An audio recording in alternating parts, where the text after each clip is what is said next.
Admission is about a woman named Portia Nathan that I play, who is a college admissions officer at Princeton University, and she's kind of set in her ways in her little quiet life, and she, her life kind of starts coming apart at the seams when she finds out a couple of things. One, her boyfriend of many years is leaving her, and two, she finds out that a prospective student that she's interviewing for the school may or may not be her son that she put up for adoption 18 years before.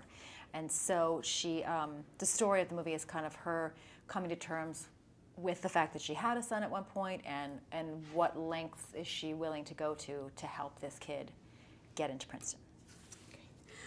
You're very selective when it comes to choosing roles. What specifically appealed to you about Portia? I thought the character of Portia was interesting because I hadn't seen a movie about this world of college admissions before, and it is a world that's just full of so much anxiety and therefore humor for people on all sides of it. I also liked that she's an adult, and she is intelligent, and at the same time she still has this kind of huge, explosive, emotional thing happen in her life. I also thought it was an interesting story that you see a lot of characters who are chasing motherhood and in pursuit of motherhood, and this was a character who decidedly did not want to be a mother, but because of some given circumstances has to cope with the idea that maybe she is.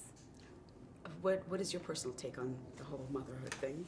I'm in favor of it. No, I'm a mother of two, and it's certainly probably the hardest. Parenthood, motherhood, or fatherhood is probably the hardest job you could ever do, but it is rewarding in a unique way as well. Great. Did this film conjure up any of your own personal admission, the admission process days, or any unpleasant memories? It did remind me that I had forgotten that I had actually applied to Princeton and was rejected, but I felt okay about that. I didn't get mad when I was shooting on the Princeton campus. It was fine. God. You and Paul, you're both very witty performers. Did Paul Weitz, did he have to direct you guys on screen in terms of chemistry, or did that just come naturally for you? Well, I think, no, I think Paul Rudd and I almost maybe benefited by the fact that while we have a lot of friends in common, we had never really spent time together or worked together professionally. So in a way it was nice that you see us getting to know each other in the film, and we really are getting to know each other. We don't really know each other. We didn't know each other well at that time. So that was kind of easy because it was easy to trust that I would like him because I have so many good friends in common.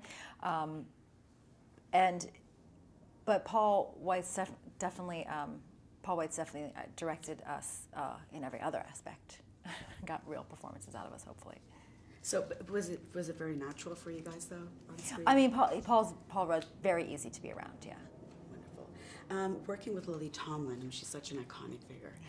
Tell me what that was like. It was, just a dream come true for me because I've been a fan of Lily's for a long time, and to be able to be in a scene with her, even in particular to be in a dramatic scene with her. And that was actually sort of hard for me, because I had one scene where I had to just enter the house and enter the scene just screaming angrily at her. And that was probably the hardest thing for me because I have nothing but affection for Lily in real life.